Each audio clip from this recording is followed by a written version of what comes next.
Et salut la communauté Jeep. C'est Volvé de retour pour un nouveau podcast.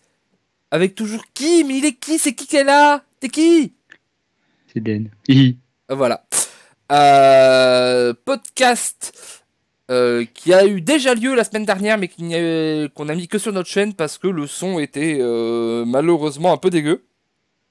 Alors, il dit malheureusement un peu dégueu. En vrai, je pense qu'on peut présenter des excuses publiques pour ce podcast. Oui, On n'a pas géré, on est désolé, on n'a pas géré. le contenu était pas mauvais, mais je ne sais pas pourquoi. Tout marchait bien. Et tout marche bien au bout de 5 minutes, alors qu'on n'a pas changé le setup. Mais au début, on a un début qui ne marche pas. Donc voilà.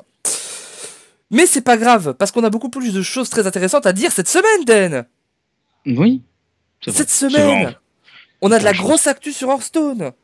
Avec les auberges, les auberges temporelles, avec les nouveaux paquets, avec le fait qu'il faut acheter plein de nouveaux paquets en utilisant un lien en particulier que je fais la pub. Hop là, ça c'est fait. On allait acheter Séoul. Et Séoul, Oui. c'est ouf. Moi, j'allais répondre c'est en Asie, mais Ouais, c'est où, voilà, très bien. Et un petit finish comme d'habitude, le débat, le truc un petit peu plus fond du problème comme on dit, un petit peu plus on réfléchit, on ne fait pas que réagir à l'actualité. C'est le pourquoi du comment l'e-sport, ça peut être bien mais pas trop. oui. C'est un premier sujet sur les dérives et l'impact sur la santé que peut avoir l'e-sport. Et personnellement, j'ai renommé cette section Dan il est presque mort, mais au final il va bien. Oui. Bon, je vais pas. Celle-là, je serais peut-être un petit peu. C'est moi qui l'a proposé, je tiens à le dire. C'est moi qui ai eu les idées de ça, parce que j'ai trouvé que c'était intéressant au final et que ça pouvait nous faire du bien de partager notre expérience là-dessus avec Volvi. Mais c'est vrai que maintenant qu'on est dedans, on va peut-être pas faire le malin très très longtemps. Voilà. Bon, on garde ça pour la fin et de suite on attaque sur notre première partie. Première partie, alors que je tousse, c'est l'actualité. Et des actualités cette semaine, on en a plein.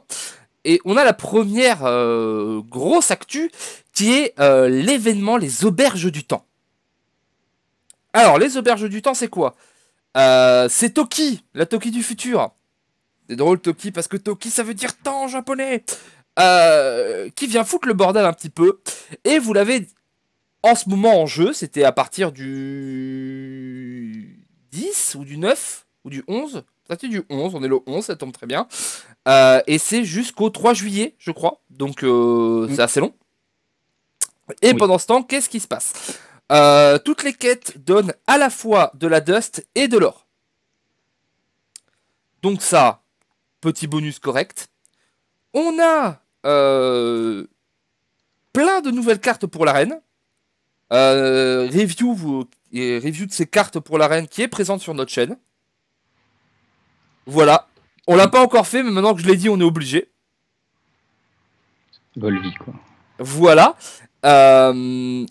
Et en plus de ça, ils nous ont annoncé un petit paquet, le pack Reconquête, qui est un pack qui est à 7,99 et qui offre 10 paquets de cartes. Tous les paquets disponibles actuellement dans le standard, c'est-à-dire les 3 extensions de l'année dernière, Witchwood Oui. et un pack classique. Alors, Voilà. on y va un par un. En général, qu'est-ce que tu penses, Dan, d'un événement comme ça? On avait parlé, on avait fait un podcast où on avait parlé de l'événement de Pâques, où on se disait Oui. c'était un peu mou du bulbe. Oui, bah ils s'étaient pas cassé le bonnet comme on dit, mais bon après c'était sympa quand même. Mais là, du coup, le bulbe est un peu plus cassé. Non, le bulbe est bien. Qu'est-ce que tu penses déjà de ce bonus or, poussière arcanique, etc. Ça va être la même chose que ce qu'on a dit la dernière fois. À partir du moment où ils nous offrent des trucs, qu'est-ce que tu veux qu'on leur en veuille en fait? Mais c'est assez intéressant de voir qu'ils nous font un cadeau comme ça, en plein milieu de cycle. Euh, Ce qui peut permettre à tout le monde d'un petit peu économiser pour le prochain, le prochain set. Oui. Est-ce que ça fait partie de leur idée de rendre le jeu plus simple pour d'accès pour les free-to-play? Peut-être pas de le rendre plus simple d'accès, mais d'aider leur intégration, je pense. C'est pendant un temps, ils ont dit qu'ils se concentraient beaucoup sur les pros, sur la scène pro, etc. avec les HCT. Et peut-être que maintenant qu'ils estiment que la scène est assez développée et stable, bah, ils veulent passer de l'autre côté du spectre. Effectivement. Moi j'aime bien. Apparemment les quêtes rapportent pas mal en plus.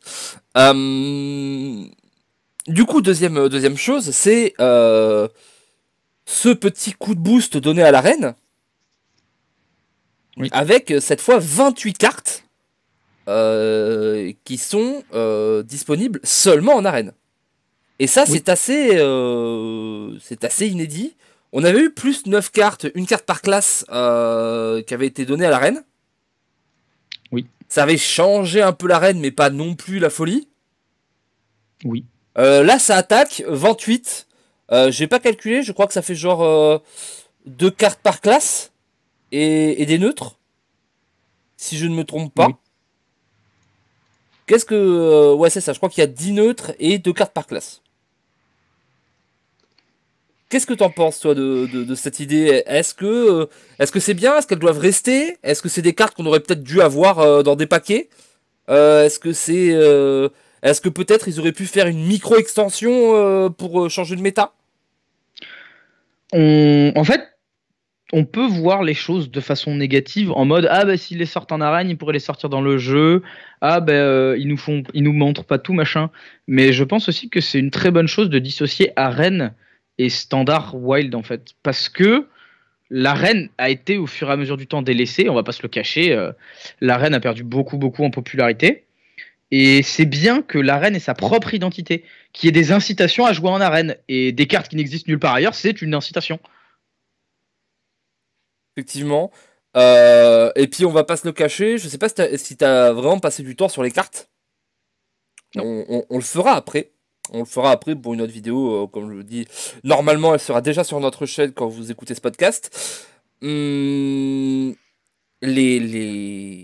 Certaines cartes sont totalement ouf, et certaines cartes, j'aimerais tellement les avoir dans le jeu. Oui. Genre, il y a une carte qui s'appelle Muroson, qui est la version euh, un peu vénère de Nosdormu. C'est un anagramme d'ailleurs. C'est Nosdormu, une fois qu'il a été corrompu par le temps infini. C'est peut-être même juste lui qui a pété un câble. C'est encore. Ça, je me rappelle plus exactement du lore là-dessus, mais je crois que c'est quelque chose comme ça. Qui est une 6-6 pour 7 dragons. Et cri de guerre, désormais tes tours durent 15 secondes, mais tu pioches 2 cartes supplémentaires. Ce serait ouf ça à avoir dans le jeu. Ce serait sympa en effet. Parce que du coup, en vrai, est-ce que c'est un avantage? Est-ce que c'est un inconvénient? Est-ce que ça pourrait rentrer dans des decks de joueurs qui sont vraiment ultra convaincus de leur skill? Et pas dans le deck d'autres personnes? Je ne sais pas. C'est vraiment intéressant. Bon, et après, il y a des cartes pétées, hein. Par exemple, il y a une carte... ouh, alors qu'il y a une grosse voiture qui passe chez Ten. Euh, Oui. Une carte pour 3 Android. Chaque joueur gagne 2 cristaux de mana et pioche 2 cartes pour 3. En construit, il y aurait des manières de casser le jeu. Oui. Euh, voilà, il y a pas mal de choses comme ça. Par exemple, il y a une carte aussi, c'est le loup éternel. C'est une 5-5 pour 4 ruée. Et Ah ok. à chaque fois qu'il a attaqué, tu le mets dans ton deck et tu donnes plus 2 aux autres loups éternels. Ça va, c'est cool. C'est totalement pété, mais dans un monde d'arène, ça semble ok en fait. Non, c'est pété. Il y a plein de cartes en fait qui ont construit seraient cassées parce qu'on pourrait être sûr d'avoir 2 cartes, de les tutoriser, de faire des choses comme ça. Ici, on a des choses qui en fait sont équilibrées, à mon avis, dans l'arène et pas dans le jeu. Ce qui est plutôt Ouais. cool. Ce qui est plutôt cool, plutôt cool. T'as rien d'autre à dire sur ces cartes? Elles sont toutes cool, il y en a plein en fait, sont toutes uniques. C'est très bien. Moi, je suis juste content qu'il y ait des nouvelles cartes. J'espère juste que ce sera pas le genre de carte où bah, c'est celui qui en aura le plus dans son deck. C'est juste ça, en fait. J'espère juste que ça va pas casser le jeu. Oui, effectivement. Après, avec leur nouveau système, avec des, ils doivent pouvoir gérer ça avec leur nouveau système, c'est avec les différents, les différentes catégories dans lesquelles ça te pioche les cartes, etc. J'imagine que Ouais. avoir ces genres de cartes, c'est possible parce qu'ils ont changé la manière dont sont faites les arènes. Qu'elles sont plus 100% aléatoires comme avant et que du coup ça donne quelque chose de plus correct. Je sais pas si je suis très Il faut voir. Mais c'est vrai qu'il y a des cartes, tu te dis, waouh. youpi. Et enfin, le dernier truc de de cet événement, c'est le pack Reconquête. Et ce pack Reconquête, je le trouve excellent. Moi voilà, moi j'ai des potes qui m'ont dit ouais, je sais pas comment rentrer dans le jeu, etc. Parce que bon, mettre 150 boules et pas savoir dans quoi les mettre, c'est chiant, etc. Là, vu le prix, pour 80 euros, tu peux avoir des boosters de toutes les extensions, avoir quasiment toutes les communes, crafter ce que tu veux. En vrai, tu peux devenir compétitif dans le jeu très très vite avec ce pack Reconquête. On rappelle donc, c'est 7,99, donc 8 boules. Et vous avez 2 boosters de chaque extension. Et on peut en acheter autant qu'on veut, je crois. Ah bah oui, ce serait dommage qu'on puisse pas en acheter autant qu'on veut, comme. Bon, après, tu sais, il peut y avoir des paquets limités, tu vois. Genre, à une époque, il y avait un paquet comme ça qui était limité à une fois, mais où t'avais légendaire obligatoire dedans, je crois. Oui. Mais tu pouvais en avoir qu'un. Euh, Qu'est-ce qu'on en pense? Est-ce que t'as des élèves qui t'ont dit des choses là-dessus ou pas? Non, pour l'instant, rien de spécial. Voilà. Alors, comme vous voyez, aujourd'hui, Den participe beaucoup. Mais non, mais tu sais très bien que c'est pas les débats où voilà, c'est acheter des cartes, acheter des cartes. Volvi a fait le sell-out en disant qu'il y avait un lien sur lequel vous pouviez nous donner plein d'argent. Voilà, c'est des cartes quoi. Vous les achetez, vous êtes content, ça titille l'hypothalamus et on passe à autre chose. Ah, l'hypothalamus, carrément. Non, mais Ah voilà, oui. c'est comme le truc avant, je pense que il y a vraiment une volonté de faire peut-être revenir des joueurs ou de Oui, dire aux bah, joueurs c'est pas si dur que ça de rentrer dans Hearthstone. oui. Parce que c'est vrai que pour l'instant, ça doit être peut-être le jeu le plus dur dans lequel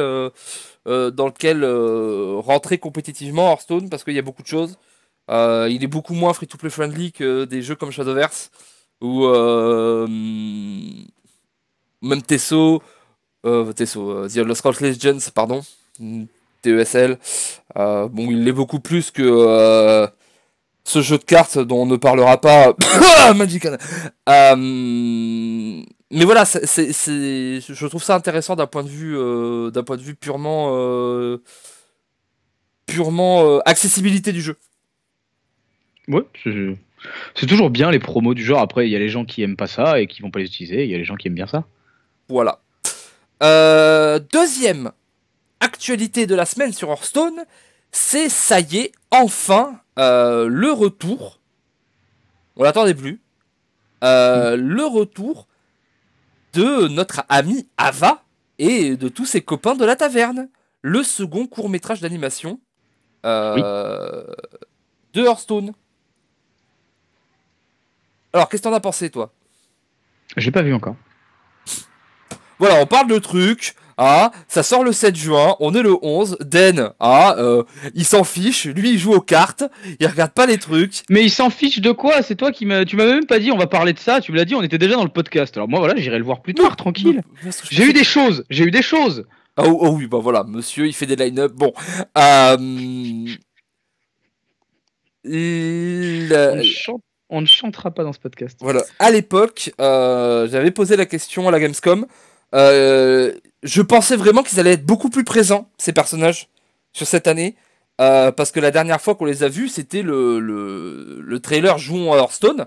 Ce gros trailer chanté très Disney. Oui. Euh, Ça fait quand même presque un an.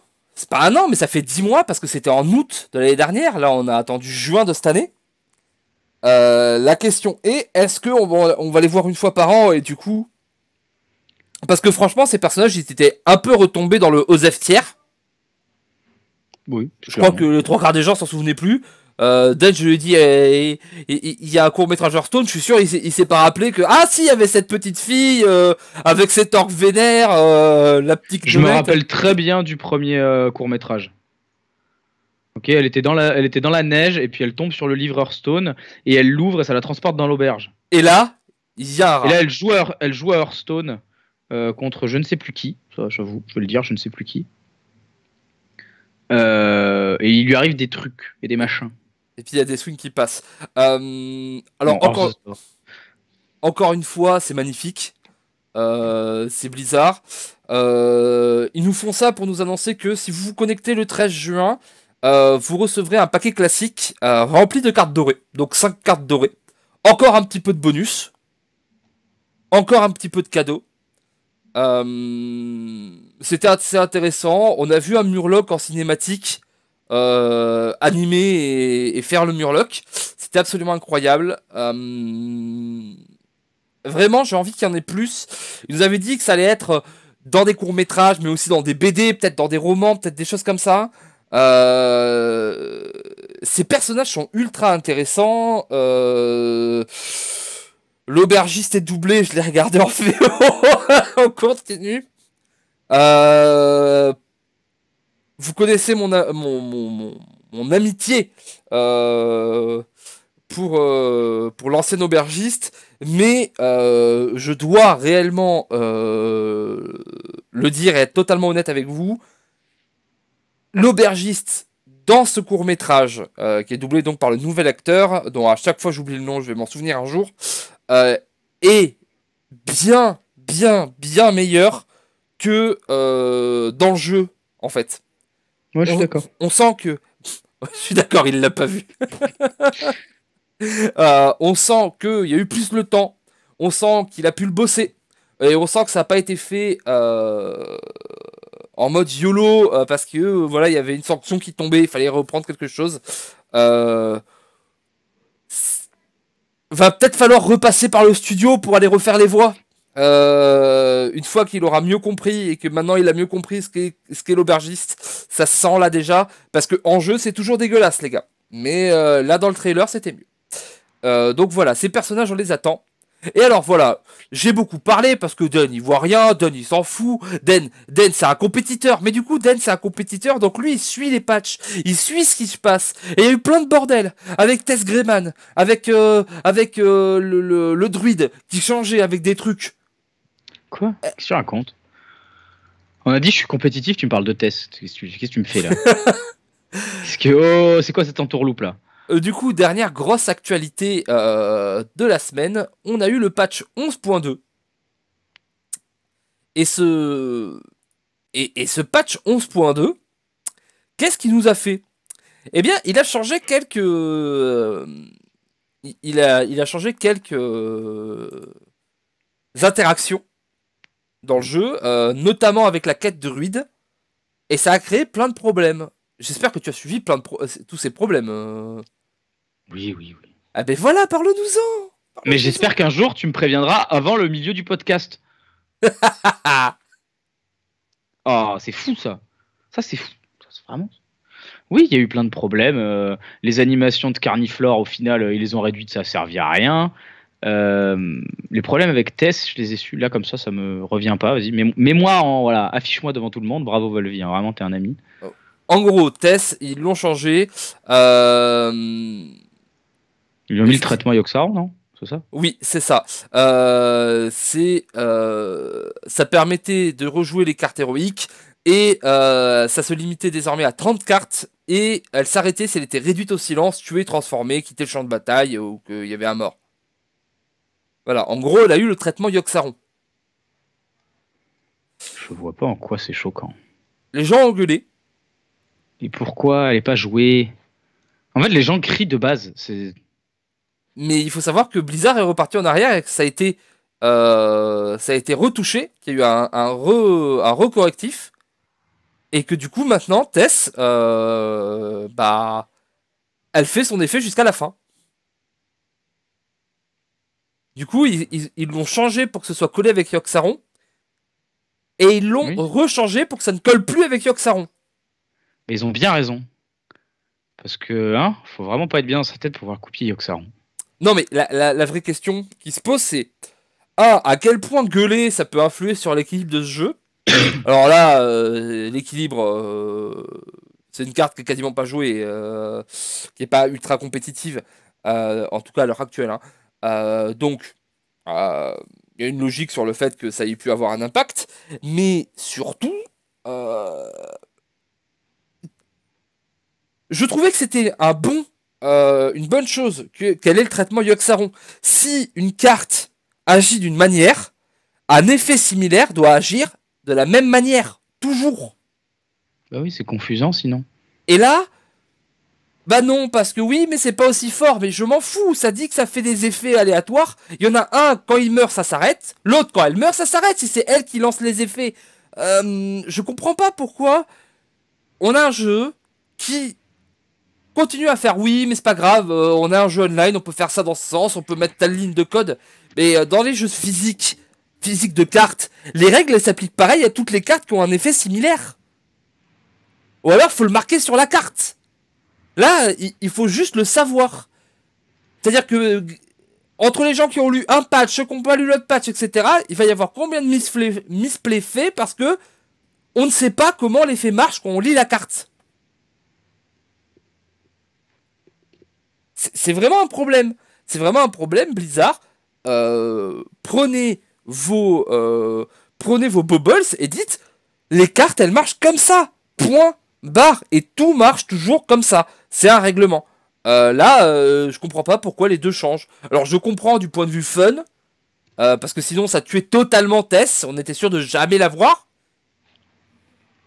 Mais bon, ça me semblait logique d'un point de vue règle.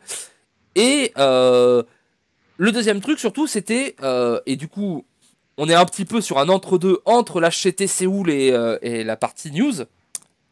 Est-ce que tu as suivi tout le drama avec le druide quête qui a changé, les gens qui ont pu resubmit, qui n'ont pas pu resubmit, qui ont gueulé, les emails qui ont été envoyés? Mais oui, puisque moi je suis compétitif, comme tu l'as dit. Cette blague est marrante, tiens. Ouais.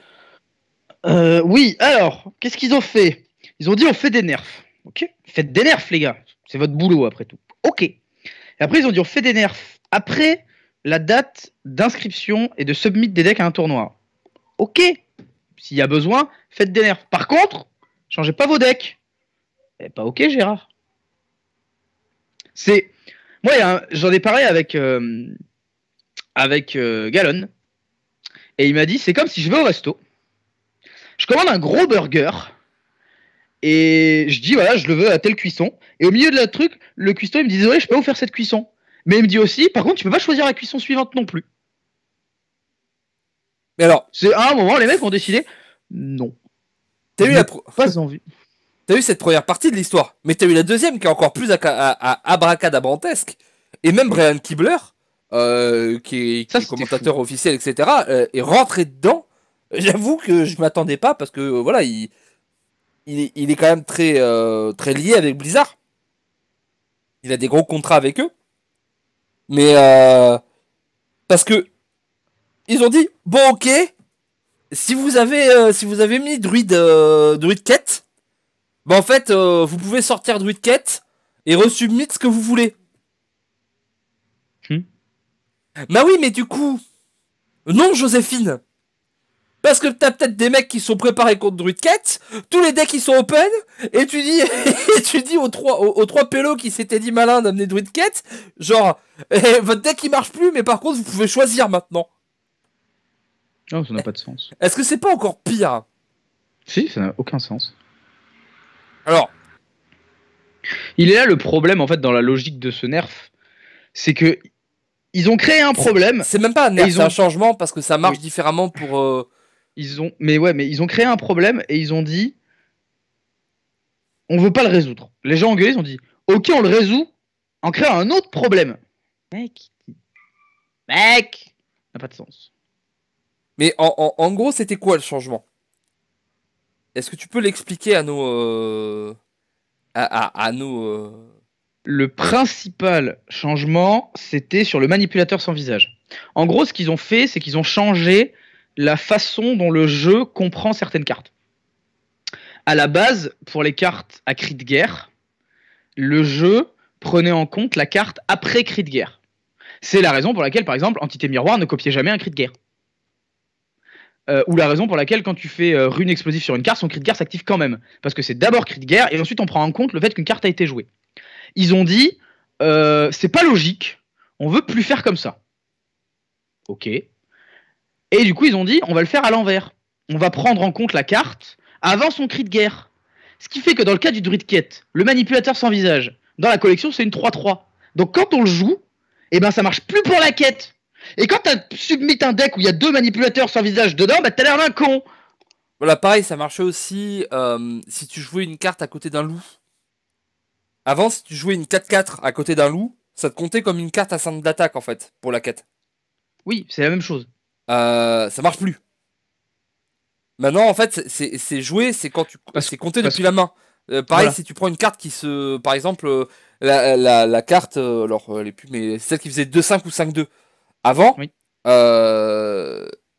avant, ça comptait pas, en fait. Et maintenant, c'est l'inverse. Parce que du coup, vous jouez vraiment une 5-2. Parce qu'avant, elle se posait et se transformait. Enfin, tout a été tourné comme ça. Du coup, c'est pas un vrai nerf, mais les listes sont faites d'une manière et on peut plus les faire. Donc voilà. Alors, problème de communication entre les équipes de développement et les équipes qui se chargent de l'e-sport. Ça, c'est un souci. Et deux, l'équipe qui se charge de l'e-sport, je sais pas. Ça doit être les équipes qui se chargent de Séoul. Ça peut pas être. C'est quand même à HCT, mais je pense pas que. Je sais que Blizzard laisse très très libre. C'est-à-dire contracteurs, les gens qui bossent pour eux, etc. Je vois pas un chef de l'e-sport Blizzard dire non, non, mais il n'y a pas un resubmit complet en fait. Je comprends pas comment on a pu penser que bah non, on fait pas de resubmit pour Séoul et comment on a pu dire bah si, mais en fait il y a que eux qui resubmit. C'est une mauvaise décision sur une décision pire. Je comprends pas comment on a pu en arriver là. Voilà.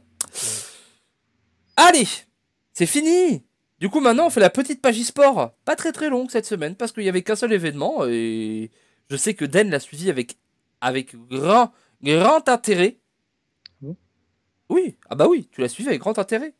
D'accord. Je l'ai vu en toi. Je l'ai vu en toi. C'était le HCT Séoul. Oui. Comment ça En s'est Asie. passé ce HCT Séoul? Très bien. Bah, tu sais que j'en parle demain dans la review méta. Oh, Et c'est honnêtement, en fait, c'était pour moi le tournoi le plus logique de Hearthstone. c'est-à-dire. C'est-à-dire que, en fait, il y avait tout ce qu'un tournoi e-sport doit être. Il y a les mecs qui ont pris des risques et qui ont bien lu le fil, dont gagné à la fin. Probablement ce qui est le meilleur joueur de l'année a gagné à la fin. Euh, c'est la première fois que Hearthstone, quand tu regardes juste le tableau final et les line-up, tu te dis tiens, ça a pas l'air d'être de la chance. C'est fou. Oui, parce que on le dit, celui qui a gagné, c'est le joueur phare, on peut le dire, de ce début d'année. Il y en a deux. Il y a Euh, Phénoméno et lui. Et lui, c'est Hunter Ace. Et Hunter S, il gagne et qui va encore se qualifier assez facilement pour les, les phases finales des HCT. Oui, lui est déjà là. Il est Voilà, déjà qualifié là. c'est vraiment un bourrin de chez bourrin, on peut le dire, et qui est parti avec bah, pas de contrôle en fait. On en parlait, on était sur une idée. Ce méta, il est quand même vachement contrôle quand même. Hein. Ah, ça contrôlise, il y a du gros Gul'dan, il y a du gros guerrier qui marchait bien. Et Hunter Mm. Ace, il a dit non, non, non, non, les gars, vous oubliez la base. On va dans la tête. C'était quoi ces 4 decks, Voilà. Den? C'était Rogue Impair. Parce qu'il faut pas déconner. Rogue Impair, c'est le bien. Ça tape, ça va tout droit, comme dit Volvi. Ensuite, chasseur hybride. Parce que Volvi, ça va où? Mais dans la tête. Voilà. Et enfin, je dirais en conclusion. Alors qu'il en reste deux. Oui, mais c'est le dernier, c'est la surprise. Oh là Oui, là, c'est vrai, laisse-moi c'est faire vrai, des c'est vrai. feintes aux C'est vrai, gens. c'est vrai. Oh, Paladin impair, il va où? Bah dans la gueule. Voilà. Et le druide, tout le monde s'attendait à ce que tout le monde a pris, druide token, et non, lui, il a dit druide Maligos. Parce que ça va dans la gueule une seule fois, mais ça y va bien. Voilà. En fait, sa line-up était ultra bien pensée, et juste ce petit changement a fait énormément de différence, pour la simple raison qu'en fait, ce petit changement a fait qu'il est, contrairement aux autres, bah, il n'était pas dégueulasse contre démoniste. Alors que les autres qui avaient druide token et paladin, bah, contre démoniste, c'était beaucoup moins bien. Oui. Donc c'était vraiment, vraiment très très correct. Quel était le format du DHTT Séoul? La conquête. C'était de la conquête. C'était de la conquête. Parce que les derniers HTT Austin, c'était en KOTH. Oui, et la DreamHack Summer sera en KOTH ce week-end aussi. Voilà, tout tourne. J'ai l'impression que les tournois passent de l'un à l'autre un peu en ce moment. Oui, et c'est très bien. Il y a qu'en France où on a quand même une espèce de religion de la conquête, j'ai l'impression. Ouais, bah là sur les HCT, ils alternent et je trouve ça très très bien. Oui, c'est bien qu'il y ait plusieurs formats. Il faudrait peut-être même en rajouter un autre encore. Moi, je suis pour qu'il y ait plus de formats, pour que ça permet d'avoir plusieurs méta en fait, d'avoir plusieurs line-up et de pas toujours rester dans la même configuration comme on a pu avoir les années précédentes. Oui. Voilà. Est-ce que tu as le top 8? Parce que mais j'ai l'impression que à part Feno était en top 8 ou pas du tout? Il était top 4 d'Austin la semaine d'avant. Ouais. Euh, Il y a eu du monde en top 8, faut pas se leurrer. Il y a eu du beau monde en top 8 aussi. On a eu du coup Hunter Ace, qu'on ne présente plus. Il y a eu Samuel Tsao, qui était au championnat du monde. oui. Il y a eu Just Saiyan, qui était top 4. Il y a eu Seo Yoon, qui était top 8. Voilà, il y avait quand même beaucoup de monde, comme à Austin un petit peu. Les très très bons joueurs sont sortis du lot. Et c'est là où je dis que ça ressemblait à un tournoi e-sport de n'importe quel sport. C'est-à-dire il y avait des gros noms en haut. Ce qui était la meilleure line-up pour le field à gagner à la fin. Probablement ce qui est le meilleur joueur à gagner à la fin. Genre, ça aurait pu être un tournoi Counter-Strike, le bordel. Ça commence vraiment cette méta à se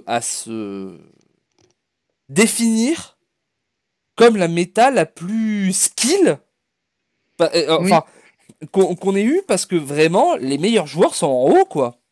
Et c'est rare. C'est assez rare que la différence se fasse comme ça.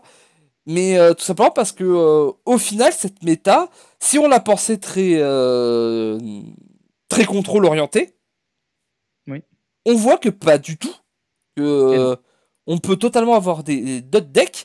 Et du coup, est-ce que dans des méta comme ça où il y a plus d'équilibre entre les deux, trois styles de jeu principaux d'un jeu de cartes, est-ce que c'est pas justement là où on peut avoir les meilleurs joueurs qui en sortent parce qu'ils sont capables de mieux s'adapter à tout un field et pas juste de dire je suis excellent dans les match-up miroirs de contrôle. Oui. Et. Non, je suis complètement d'accord. Honnêtement, j'ai pas regardé énormément du tournoi parce que les heures étaient un peu dures. J'ai regardé les phases finales et c'était. Franchement, au niveau du gameplay, c'était fou. Ouais, c'est ça. C'était très très propre comme tournoi. Ah, au niveau du gameplay, franchement, je recommence vraiment à. Alors, je sais pas, j'ai fait un tournoi la semaine dernière. Si vous avez entendu le dernier, vous savez, etc. On va pas y repasser. Mais je sais pas si c'est ça, ou le méta, ou les tournois en ce moment qui sont vraiment cool. Mais je crois que j'ai jamais été aussi hype et aussi motivé par Hearthstone et par faire des trucs sur Hearthstone depuis un certain temps. Oui. Il y a quelques temps, alors j'adore toujours faire les reviews, c'est ce que je préfère. Les reviews, voir les nouvelles cartes, les nouvelles extensions, c'est ce que je préfère. Mais à chaque fois, j'avais vraiment une baisse de hype. D'ailleurs, ça s'est vu sur les podcasts qui sortaient moins souvent. Mais là, vraiment, le jeu est ultra cool en ce moment, quoi. Il y a, j'ai envie de dire, un truc logique, c'est bête, hein, mais il y a Malfurion qui est toujours au-dessus. Parce que je pense que le jeu ne sera jamais équilibré de ce côté-là. Malfurion sera soit mauvais, soit très bon. Ça n'existe pas un Malfurion normal. Tout simplement parce que Malfurion a des cartes et des mécaniques qui lui sont propres et des mécaniques qui, comme elles lui sont uniques, et ben quand tout est équilibré, ben lui, il a toujours cette mécanique qui le met au-dessus. Donc voilà, ça il faut le dire. Mais au niveau du reste, chasseur à sa place, paladin à sa place, voleur à sa place, démoniste à sa place, mage galère, on va pas se mentir, chaman à sa place. Non, il y a. Et puis même au niveau du feeling du gameplay, il y a vraiment un nouveau focus sur les pouvoirs héroïques qui est fait en ce moment. On l'avait dit, on était content et on se disait que c'était ça qu'allait être la grosse réussite de l'extension. Et il se trouve que c'est vrai avant et après Nerf. Mais les games, maintenant, une des parties les plus importantes, si ce n'est la partie la plus importante des games, c'est le pouvoir héroïque. Parce que dans les decks qu'on voit, on a des decks Hunter où le pouvoir héroïque, une fois que tu te transformes, est ultra important dans pas mal de match-up. On a, on a du rogue impair, on a du paladin impair, on a du chaman pair, ou aussi c'est c'est une énorme partie de pourquoi ça marche. Le pouvoir héroïque. Du coup, en ce moment, ou alors on a toujours Malfurion qui est là avec le gros Malfurion, qui est peut-être celui où c'est le moins important, le pouvoir héroïque, mais qui quand même est toujours là.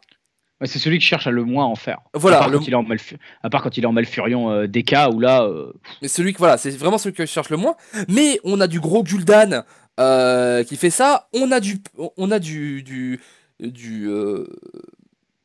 démoniste pair pour avoir le pouvoir à 1, où on pioche beaucoup. On a du mage ultra contrôle à base de Jaina, où encore une fois c'est le pouvoir héroïque qui va faire le taf. Non, vraiment, on a à la fois on est dans un méta où on a à la fois les DK et les pairs impairs qui ont réussi à s'articuler les uns avec les autres, et où du coup le pouvoir héroïque, l'identité de la classe est ultra importante. Je sais pas pour toi, mais j'ai l'impression que vraiment quand tu joues une classe, tu joues beaucoup plus la classe qu'avant, tu jouais juste un deck. En vrai, le visage du mec sur ta classe, tu t'en foutais un peu. Et je trouve vraiment qu'il y a un feeling différent maintenant. Peut-être. Voilà, tu vas peut-être un peu loin là-dessus, mais peut-être. C'est mon analyse, en tout cas, pour moi, la meilleure chose sur Hearthstone, c'est le pouvoir héroïque, et qu'on les utilise beaucoup aujourd'hui, ça me fait très plaisir. Et Voilà. que le méta tourne autour des pouvoirs héroïques, ça me fait plaisir. Il est content. Voilà, je suis content. Donc voilà, c'était la petite page e-sport, donc Hunter Race qui marche sur le monde. Malheureusement, ces petits problèmes à Séoul, mais une fois que le tournoi s'est lancé, c'était ouf. La scène était ouf. C'était bien. Bon, C'est un excellent tournoi. dernière partie. Et qui dit dernière partie dit petite chose un petit peu plus dans le fond. On est dans le perso. Est-ce que tu veux faire le pitch de ce dont on va parler, ou Non. est-ce que tu veux que je le fasse? Tu le fais. Et moi, je ferai celui sur toi dans le prochain podcast. Allez. Parce que c'est plus simple. Oui, enfin. De quoi on va parler aujourd'hui? Comme je vous l'ai dit, les dérives dans l'e-sport. Et il y a notamment une dérive dans l'e-sport dont on parle pas beaucoup. C'est la fatigue physique et mentale que l'e-sport peut apporter. C'est le, euh, le petit être caché où les gens, on entendait beaucoup parler à une époque, genre oui, il est totalement addict, il est machin, des Coréens, ils meurent dans des cybercafés. Ça existait, mais c'est pas ça la chose qui est vraiment différente et qui vraiment a un impact. Qu'est-ce qui se passe? L'idée, c'est que dans l'e-sport, il n'y a pas de fatigue physique, réellement. On est devant son PC, on fait des choses. En fait, c'est pas une fatigue physique immédiate. Voilà, quand je dis pas de fatigue physique... On la ressent pas. Voilà, on se sent bien quand on est devant. Mais c'est vrai que, bon, quand tu bosses toute la journée, etc., le soir, tu peux avoir les muscles un petit peu... En anglais, on dit sore. Je me rappelle pas comment on dit en français, là, comme ça. Ah bah du coup, je l'ai perdu. Mais un peu fatigué, un peu tendu, voilà. Le fait est qu'en fait, et c'est pareil que ce soit pour les sportifs, c'est-à-dire les gens qui sont compétitifs et qui veulent gagner, comme pour les encadrants, les gens autour, par exemple des gens comme moi ou Den, qui bossons et faisons des trucs à droite à gauche, c'est-à-dire on fait de la vidéo, on fait de l'article, on fait du coaching. Le coaching notamment beaucoup plus d'En. Moi je vais m'y remettre un peu, mais j'attends de reprendre le niveau total, mais beaucoup plus d'En. Et le truc en fait c'est que on est dans un e-sport qui actuellement est en explosion, mais n'a pas encore explosé. On n'est pas encore dans quelque chose où on peut juste se dire c'est bon, je fais mes 35 heures, ou je fais mes 40 heures, et ça va aller. Et au-delà de ça, surtout, c'est que personne vous le demande. C'est le fait des 35 heures, 40 heures, etc. C'est ce qu'on appelle des conventions sociales. C'est un jour, il y a des mecs qui se sont réunis autour d'une table, ils ont dit qu'est-ce qu'une personne peut supporter et en même temps sans que l'entreprise n'ait rien. Et un mec qui avait la main fait ouais, je pense que 40 heures c'est bien. Puis un jour à 37, puis 35, etc. Mais dans l'e-sport, on est dans un monde de passionnés. Déjà, je pense qu'un mec sur deux bosse et pour une structure et pour lui-même, parce qu'il y a des gens qui streament en dehors, il y a des gens qui font plein de trucs. Et au-delà de ça, dans l'e-sport, il y a une notion de bénévolat colossale. Et dans le bénévolat, tu comptes pas tes heures, tu demandes pas combien d'heures tu fais. On te confie quelque chose à faire, t'aimes ça, tu le fais, et puis c'est tout en fait. Tu réfléchis pas à si t'en as fait beaucoup, si t'en as pas fait assez, tu fais, tout simplement, tu fais. Voilà, il y a vraiment ça, et puis il y a une envie en plus de rentrer dans le système et de réussir à en vivre. Ce qui est très très dur, il faut énormément bosser pour réussir à en vivre. Den, on est enfin arrivé là après des années. Moi, c'est pas le cas, ça sera peut-être jamais le cas. J'ai mis 3 ans et demi, pour être honnête. Voilà. Moi, c'est pas le cas, ça sera peut-être jamais le cas, mais en même temps, on en parlera sur d'autres trucs pour dire que ça fait partie un peu des sujets, c'est que pour réussir à bosser dans les sports, il faut être 100% dessus. Et le problème, c'est que ces 100%, c'est pas vrai. C'est qu'il faut peut-être être à 120, 130, 150%. Et on arrive au centre du sujet. La dérive, c'est que les e-sportifs, les travailleurs de l'e-sport, se détruisent la santé sans forcément le voir. Et pourquoi on vous parle de ça? Parce que dernièrement, on vous avait promis, je me rappelle, c'était il y a 2 podcasts de ça, j'avais dit podcast la semaine d'après, etc.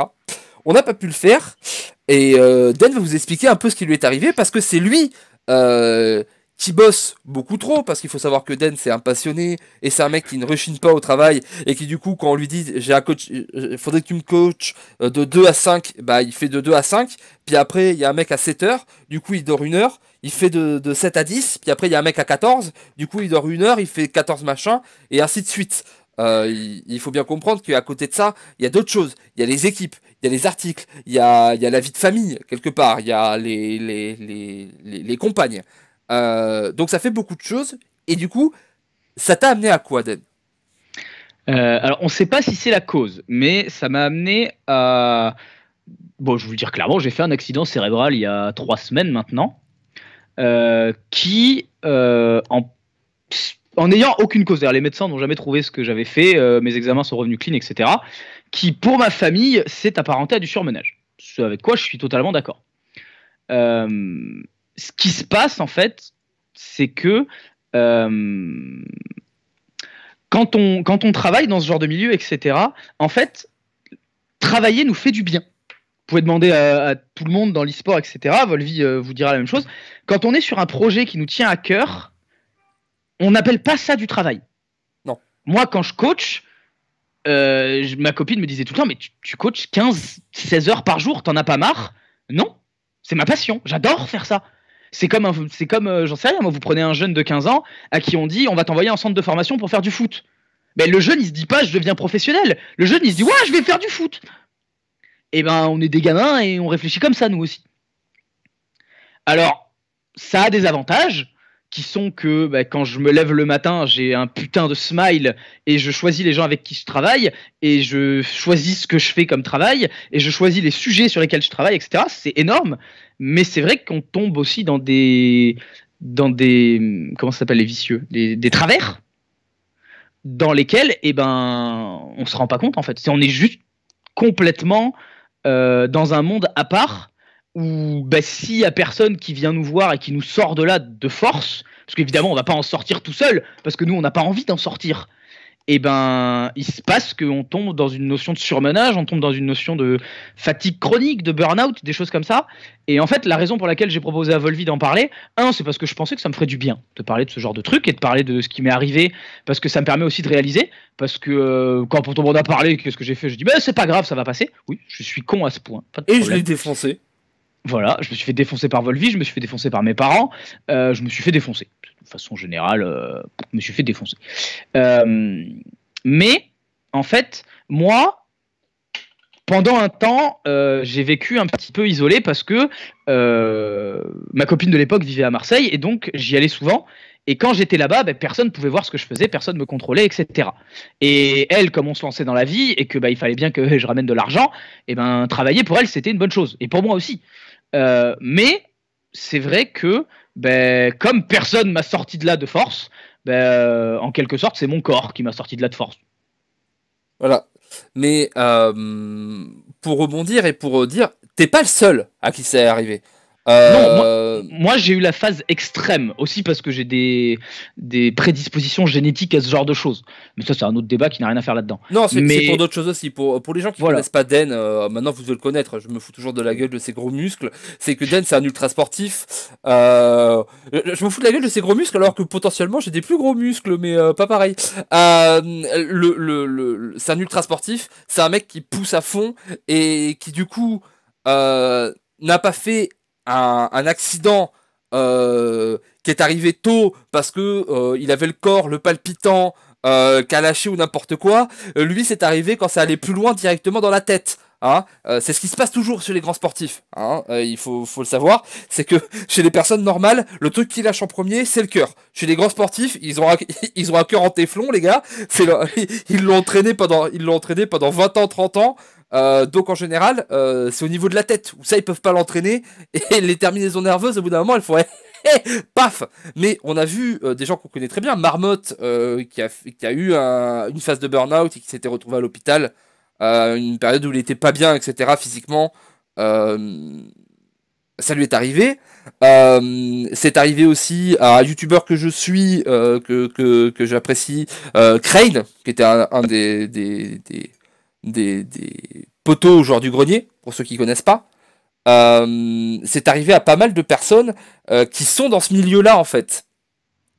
C'est vraiment un mal du youtubeur, twitcher et sportif. C'est un accident de ces nouveaux métiers qui sont liés aux jeux vidéo, en fait. Oui. Et après, moi, il y a aussi le fait que je me considère chanceux sur ce coup-là. C'est que justement parce que j'ai fait du sport, parce que j'avais quelque chose avant les jeux vidéo et avant tout ça, et parce que j'ai eu des gens bienveillants autour de moi, je pense que je l'ai plutôt bien vécu. Honnêtement, c'est une séquelle. Non, peut-être. C'est vrai que les gens qui vont commencer maintenant, ils le commencent beaucoup. Moi, ma carrière dans le jeu vidéo, j'ai commencé à m'intéresser. Oui. On ne t'entend plus. Tu coupes complètement, on ne t'entend plus. Alors, le temps que ça revienne, je vais laisser 2 minutes, c'est peut-être la connexion qui a un petit saut. Moi aussi, ça m'est arrivé. Moi, dans d'autres choses, c'est-à-dire que pareil, je suis passionné. Quand je bosse, je bosse. Et par exemple, c'est. Vous n'avez pas compte l'état de Volvi à la fin de Wish. Voilà. Désolé du mot, mais c'est une loque. C'est pendant 3 jours, il faut dormir. Ah, c'est exactement ça. Pendant un Make-A-Wish, comme je veux être là, présent pour pouvoir envoyer les différents mails, vérifier que ça se passe bien tout le temps, quand on fait Make-A-Wish, c'est 50 heures, et c'est 50 heures où je dors pas, où j'ai fait pas mal de choses avant, où je me prépare, je fais les choses après, envoyer les trucs, etc. Et pareil, quand je fais un tournoi IRL, par exemple, quand j'ai fait le tournoi de Bordeaux du BGF l'année dernière. Quand j'ai fini, je me suis retrouvé aux urgences parce que j'ai fait un petit incident cardiaque, pas grand chose. Mais c'est quelque chose qui...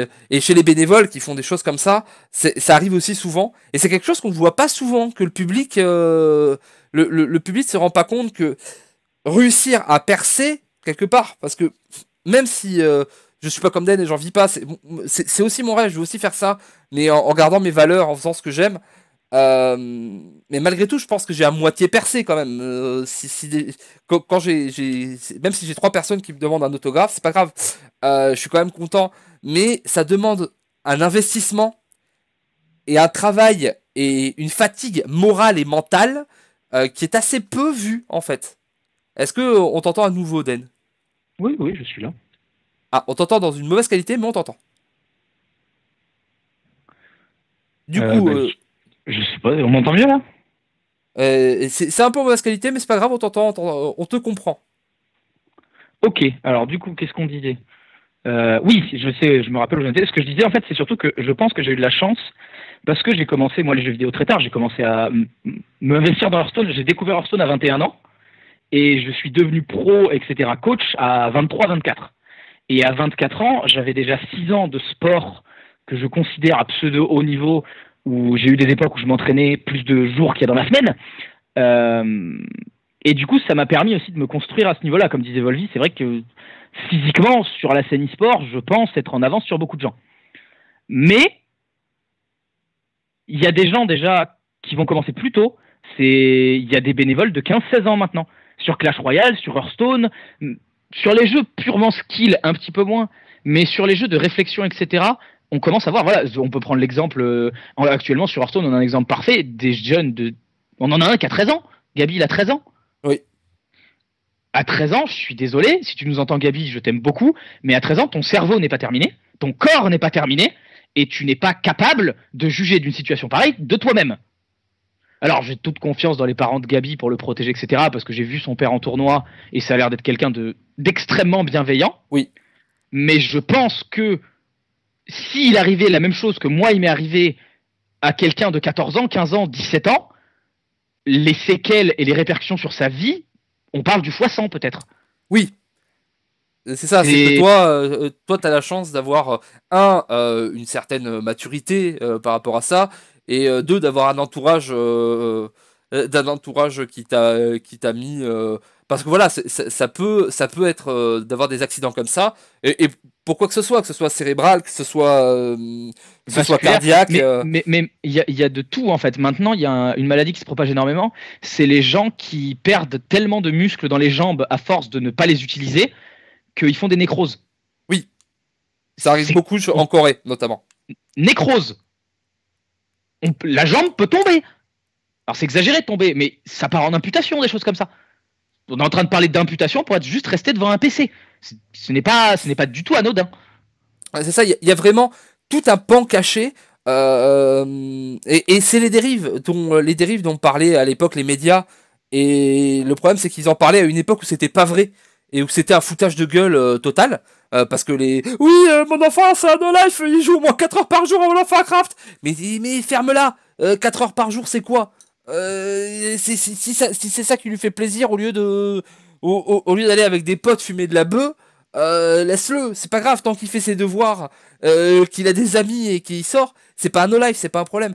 Mais comme ça se professionnalise, bah automatiquement on commence à voir des blessures professionnelles, comme les gens qui bossent à l'usine ou n'importe quoi, qui se cassent le dos ou qui se cassent les mains, et c'est tout aussi grave. Les métiers du monde, dans tous les métiers du monde, hein, que ce soit psychologique ou physique, tous les métiers du monde ont des soucis, et c'est normal, c'est le principe d'une activité régulière par laquelle on se définit en fait. Tu donnes tout pour quelque chose, et bah des fois quelque chose il te punit en fait. Oui, c'est ça, et le truc c'est que si dans certains métiers tu n'es pas obligé de tout donner, tu vois, genre, par exemple, exemple, ma sœur travaille dans une administration, enfin, pas exactement une administration, mais affiliée. Elle fait très bien son boulot. Franchement, elle casse tous les objectifs. C'est la meilleure de sa boîte. Mais elle donne pas tout non plus. C'est-à-dire que quand elle rentre chez elle, elle déconnecte, elle machin. Le problème avec les métiers de l'e-sport, du jeu vidéo, du YouTube, c'est que tu déconnectes pas. Déjà de base, je ne sais pas ce que ça veut dire rentrer chez moi, moi. Mais non. Je suis chez moi toute la journée. Je travaille chez moi. On est tout le temps au travail. On a tout le temps quelque chose à faire. En fait, c'est là où c'est le plus gros effet pervers. C'est que de l'extérieur, on a eu des discussions avec plein de gens. J'en ai eu, je me suis battu, que ce soit dans ma famille, des gens que je connaissais pas, des amis proches, etc. Il y a des gens qui nous disent, mais puisque t'aimes ça, c'est pas vraiment un travail. Je comprends pas l'argument, pour être très honnête. Non. Voilà. Et en fait, c'est que il y a des gens qui vont le voir comme un problème, comme une alerte. C'est-à-dire, ils vont te dire, oui, ben justement, tu travailles tout le temps. Il faut que tu t'arrêtes. Voilà, par exemple, je prends l'exemple pour moi. Mon père me dit toujours, mais tu t'arrêtes quand? Quand est-ce que tu fais des pauses? Quand est-ce que tu vas t'aérer, va faire des randonnées, du sport, fais des trucs. Voilà, parce que mon père juge que justement ce que je fais, c'est un travail qui est demandeur et il veut me protéger. Et de l'autre côté, j'ai des amis qui me disent, oh bah ça va, t'es sur le PC toute la journée, tu parles avec des mecs que tu connais pas et puis au final, c'est pas trop dur. Parce que eux n'ont jamais expérimenté ça et ils pensent que de faire ça c'est facile et que ils disent pas à la portée de tout le monde parce qu'il faut quand même des qualités. Voilà, il faut parler couramment anglais, il faut connaître Hearthstone sur le bout des doigts, il faut avoir des notions pédagogiques, etc. Mais ils ne mettent absolument pas de notion de difficulté et de, c'est le terme labeur que je cherche depuis tout à l'heure. Voilà. Ils jugent pas que c'est un labeur. Ils jugent que c'est une passion et que je suis extrêmement chanceux de pouvoir le faire. Ce sur quoi je suis d'accord, je suis extrêmement chanceux de pouvoir faire ça. Oui, mais depuis que j'ai fait mon accident, il y a des gens qui me connaissent, bah, ils me parlent plus pareil quand on parle de boulot. Je m'en rends compte. Oui, mais parce que le truc, c'est voilà, c'est que ils se sont rendus compte que c'était un vrai travail. Et il y a des gens qui bossent énormément, qui sont à 4000%, et qui pour moi personnellement, m'inquiètent. Par exemple, quelqu'un que j'adore totalement sur la scène, et que je trouve a un talent fou. Et je lui ai dit, c'est quelqu'un de ta paroisse, Den, de chez Gamers Origin, c'est Lutti. Ouais, Lutti qui est... Voilà. Mais lui aussi, hein, je parlerai pas en son nom, mais il le dit lui-même, il dit des fois, il me faut des vacances les gars, j'en peux plus. C'est quand on le voit en LAN, etc. Lutti, c'est la définition humaine de la pile électrique pour moi. Ah, c'est exactement ça. Lutti, nous, ça fait très très longtemps qu'on le connaît, on l'a rencontré, je crois que c'est genre... on l'avait eu au 3e, je crois que c'était 3 ou 4e numéro du Super Clash, où la première fois où il était venu sur... Moi, je l'ai connu à l'époque où il était stagiaire chez Egg One School. Mais c'est ça, il était stagiaire chez Egg One School. Et ce mec-là a un talent fou, notamment dans les commentaires de Overwatch. J'aime pas tout ce qu'il fait, parce qu'on n'aime pas tout ce que tout le monde fait. Mais sur Overwatch, je trouve que c'est le seul... le seul FR à être au niveau des Anglais, et quand je dis sur Overwatch, c'est aussi sur tous les jeux de commentaires, parce que j'ai toujours un gros problème avec les commentateurs français sur plein de jeux, mais Lutti en français, et je me tape des kiffs, parce que ça va vite, c'est précis, c'est correct, c'est vraiment le top niveau, mais il ne s'arrête jamais, il est tout le temps en train de faire des trucs, et moi personnellement, parce que c'est un mec que j'aime beaucoup et que j'apprécie beaucoup, bah, je suis un peu inquiet pour sa santé. Je me dis, à un moment, Lutti, on va le voir arriver, genre, ouais, je prends des vacances parce que j'ai fait un arrêt cardiaque. Voilà. Et là où, je le dis une dernière fois, pour moi, en tout cas dans le coaching, il y a des gens, il y a des élèves, quand ils me disent comment je peux devenir meilleur à Hearthstone, honnêtement, il y en a, je leur réponds, on va faire du sport. C'est une vraie réponse, et je pense que ça leur fera vraiment du bien, parce que on est dans un métier où on bouge beaucoup, l'intensité, alors moi j'appelle ça électrique, du cerveau est intense, c'est ça, au niveau de la réflexion et de ce qui se passe dans les connectiques neuronales, ça envoie, mais c'est vrai qu'en termes purement physiques, il n'y a pas grand-chose. Et ben, c'est pas pour rien qu'on dit le corps et l'esprit, il faut que ça aille ensemble. Et donc moi c'est quelque chose que j'aimerais voir, ça existe maintenant, l'Overwatch League a fait un boulot fantastique à ce niveau-là, je trouve. Où ben, ils ont embauché des chefs cuistots, ils ont embauché des coachs sportifs, ils ont embauché des gens dont c'est le métier de s'occuper d'athlètes, comme ça existe dans le foot, le rugby, le hockey sur glace, le curling ou quoi. Ça arrive dans les jeux vidéo. Et ça, je trouve que c'est quelque chose d'exceptionnel et j'applaudis ces démarches. Ça existe que dans le sport de très haut niveau, dans les gens qui ont des gros budgets. Donc on parle d'Overwatch League, on parle de LCLS, de choses comme ça. Mais j'espère vraiment que les gens vont le faire pour eux en fait. Parce que il faudrait que ce soit beaucoup plus médiatisé, cette chose-là, à mes yeux. Oui, comme plein de choses. Mais voilà, je pense qu'on a fait un peu le tour du sujet. La finalité, c'est que bosser dans l'e-sport, ça peut aussi avoir des séquelles sur votre physique, sur votre mental, parce que il y a un autre pan, et on pourrait faire tout un autre sujet, on va pas en parler ici, parce que ça serait trop long, mais c'est aussi les dépressions que peuvent faire certaines personnes. On en a vu Oui, beaucoup. alors là, on m'a pris moi pour exemple, et moi c'est ça qui m'est arrivé. Mais oui, il n'y a pas qu'un seul type de maladie, il y en a plein, tout est Voilà, possible. on a parlé du physique, Et mais il y a aussi, il y a aussi tout ça, tout ce pan mental. le message général, c'est si c'est votre passion, que vous voulez en faire votre métier, que vous voulez vous investir à fond, oui. Mais si vous voulez en faire votre métier, traitez-le comme un métier et Voilà, protégez-vous. et soyez au courant que c'est du jeu vidéo, mais les conséquences sont bien réelles dans votre vie de tous les jours. Voilà. C'était tellement beau, j'avais envie de couper là. Bon, on va leur dire au revoir quand même. Parce qu'il faut qu'on explique ce qu'on va faire au prochain, parce que c'est un podcast, enfin c'est un sujet sur 2. Alors, tu veux pas qu'on le dise? Alors, parce qu'évidemment, on est 2. On a fait celui sur moi et ce qui m'est arrivé. Vous vous doutez bien qu'il y en a un sur Volvi qui arrive. Voilà, il y en a un sur moi. Et ça va être un sujet qui va être un peu plus large. Parce qu'on va parler d'avoir des idées, d'avoir du trop plein d'idées. Moi, combien il faut ça. J'ai trouvé un nom pour ça, Volvi. Dis-moi. Tu me dis ce que t'en penses. J'appelle ça l'over-passion. Oui, l'over-passion. C'est vrai que je suis un over-passionné. Et on parlera d'autre chose aussi, du fait que des fois il faut peut-être justement accepter de dire non à certaines choses pour pouvoir mieux faire d'autres choses, ce que moi je sais pas faire, hein, et le problème c'est que je dis non, je dis oui partout dans ma vie de tous les jours pour plein de raisons, et vous rentrerez dans ma vie. Olivier est un yes man. Voilà, je suis totalement un yes man, et vous comprendrez que voilà, il y a plein de choses que j'ai ratées parce que voilà, je dis trop oui et je veux trop marcher. Mais ce sera aussi intéressant, et je sais pas si ce sera le prochain ou si ce sera celui d'après, parce qu'on a un autre podcast à faire avec un invité auquel on tient énormément. Tu sais que depuis que l'invitation est passée, etc., eh ben, j'ai plus aucune animosité. Ouais. C'est très très drôle à dire, mais j'ai parlé à la personne, et mais quelque part, le fait que la personne ait les couilles de dire oui, c'est ça. Il y a un peu plus de respect. Il y a un vrai respect qui s'est installé. C'est ça non, parce qu'il va falloir. Voilà. Et là, les gens se disent mais qu'est-ce qu'ils ont invité? Et parce qu'il faut quand même que je continue de passer pour un enfoiré. Par contre, Thomas, je le respecte toujours pas. Ah ouais, voilà.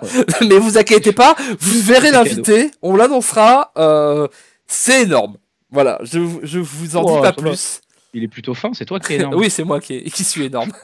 Allez les copains, on vous fait un gros bisou. C'était un long podcast parce qu'il y avait plein de choses, plein d'actualités, un petit peu d'e-sport et un gros sujet de fond. Ça va être le cas pendant quelques temps parce qu'effectivement, on a des sujets de fond qui nous sont tombés dessus, on veut les faire.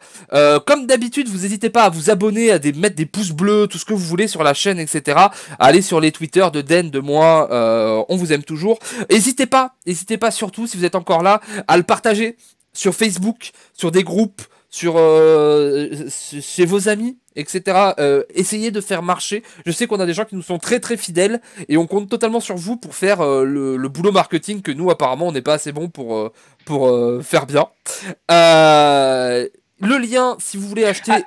Ouais, il y a un truc, bah vas-y, fais ça et après comme ça j'enchaîne. Voilà. C'est parfait, c'est la transition que je voulais. Voilà, et le lien, si vous voulez acheter des boosters, qui sera sous le podcast, qui sera à la fois sur Judgip et sur notre chaîne d'Anevolvi Judgip, où on a une nouvelle miniature où il y a ma tête, et ça nous rapporte un petit peu de sous-sous. Si vous voulez nous soutenir, ça nous arrange. Et là-dessus, j'ai eu une quantité mais astronomique de messages de gens qui ont répondu à ça, parce que sur la vidéo on avait aussi demandé de faire on avait fait une enquête sur notre image, et ben je voulais juste dire à tous ceux qui vont l'entendre un énorme merci, parce que il y en a qui sont venus me dire que j'étais pas top, et ça m'a fait très plaisir aussi, parce que la même raison que pour l'invité en fait, c'est juste le respect de venir nous dire en face ce que vous pensez de nous. Merci beaucoup, et merci beaucoup à tous les gens qui ont acheté des paquets juste parce que c'est notre lien.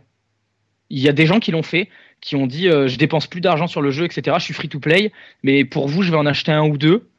Vous n'êtes pas obligé, on vous le demande pas. Et si vous le faites, juste merci beaucoup. Parce que, au-delà des 45 centimes ou 50 centimes qu'on va récupérer, c'est juste le fait qu'il y ait quelqu'un qui fasse quelque chose pour nous, pour la seule raison qu'il nous aime bien. Et ben, moi, ça m'arrive pas souvent dans ma vie de tous les jours.